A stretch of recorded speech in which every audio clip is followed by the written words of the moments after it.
Opa, galerinha, beleza? Eu sou Marcelo Bolinha e tô tirando dúvidas. Eu vou fazer agora a seguinte questão. Um bloco de gelo de 50 gramas, inicialmente a menos 15 graus Celsius, recebe calor até transformar-se em água a 25 graus Celsius. Dados: calor específico da água é igual a 1 cal/grama grau Celsius, calor específico do gelo 0,5 cal/grama grau Celsius e calor latente de fusão da água igual a 80 calorias por grama. Assinale a alternativa que determina a quantidade de calor envolvido no processo. Então, essa questão ela tem um erro de unidade de medida. Eu tirei as unidades de medidas aqui porque todas elas estavam em joules e a unidade de medida não vai ser o joules. Para dar esses valores, né, a unidade de medida vai ser em calorias. Quer ver? Olha só. Ele disse o seguinte, que a gente tem gelo, tá? Então a gente tem gelo e vai elevar essa massa de gelo, que está a menos 15 graus Celsius, até 25 graus Celsius, aonde eu vou ter água. Então, para resolver essa questão, eu tenho que fazer o gráfico da mudança de fase. Então, a gente pode construir um gráfico aqui da seguinte maneira, ó.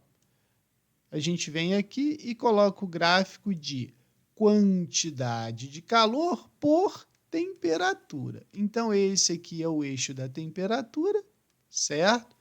E esse aqui seria o eixo da quantidade de calor. A gente tem uma quantidade de gelo que está a menos 15 graus Celsius. E eu vou elevar até 25 graus Celsius. Lembrando que essa água ela vai passar pelo processo de fusão aqui. Então, a gente pode fazer o seguinte gráfico. Ó. Ele vai sair do 15 e vai ser aquecido até o zero. No zero, ele vai passar pela sua fusão, ou seja, a gente vai transformar essa água em gelo, o gelo em água, perdão. E depois a gente vai subir a temperatura até ela atingir o nosso 25 graus Celsius. Se a gente for construir a curva de aquecimento dessa água, né, a gente tem que lembrar que aqui eu tenho o calor sensível. Calor sensível é MCE delta T. Nessa fase aqui, a gente tem a quantidade de calor latente de fusão, ou seja, Q é igual a mLF. Depois que a água passa totalmente a ser líquida, a sua temperatura volta a subir. Então, aqui eu tenho calor sensível novamente.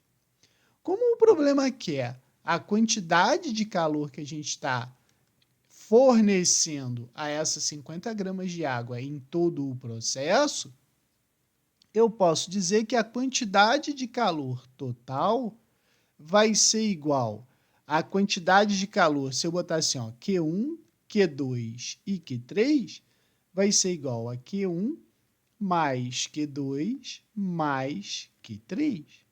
Então, a quantidade de calor total vai ficar MCE delta T, da primeira fase, mais o MLF da segunda fase, mais o Q3, né, que a gente vai botar como MCE delta T.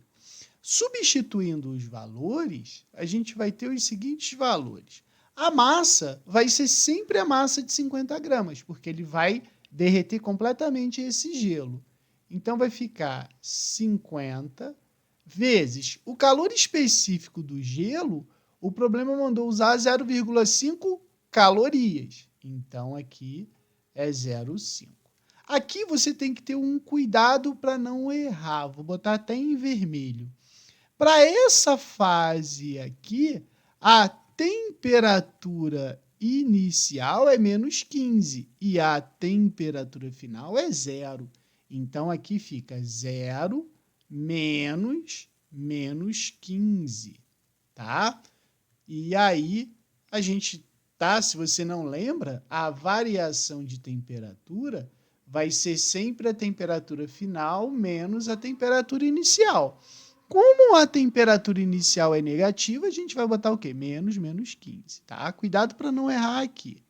Mais 50 gramas, que é a massa de gelo que vai ser derretida, vezes o latente de fusão, que o problema mandou usar 80 calorias, certo? Mais 50.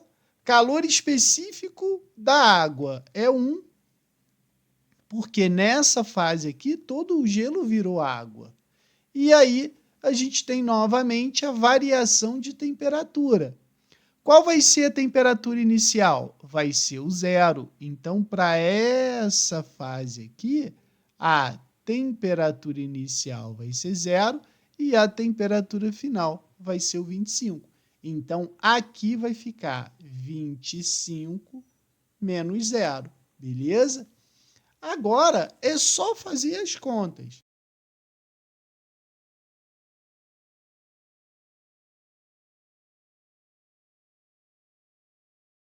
Somando tudo aí, eu sei que o meu Q total vai ser igual a 5.625 calorias. Por isso que a resposta é a letra B. Mas, lembrando, as alternativas estão em joules, por isso que eu retirei a unidade de medida, porque a unidade de medida está errada. Beleza? Qualquer dúvida, deixe nos comentários que eu te respondo.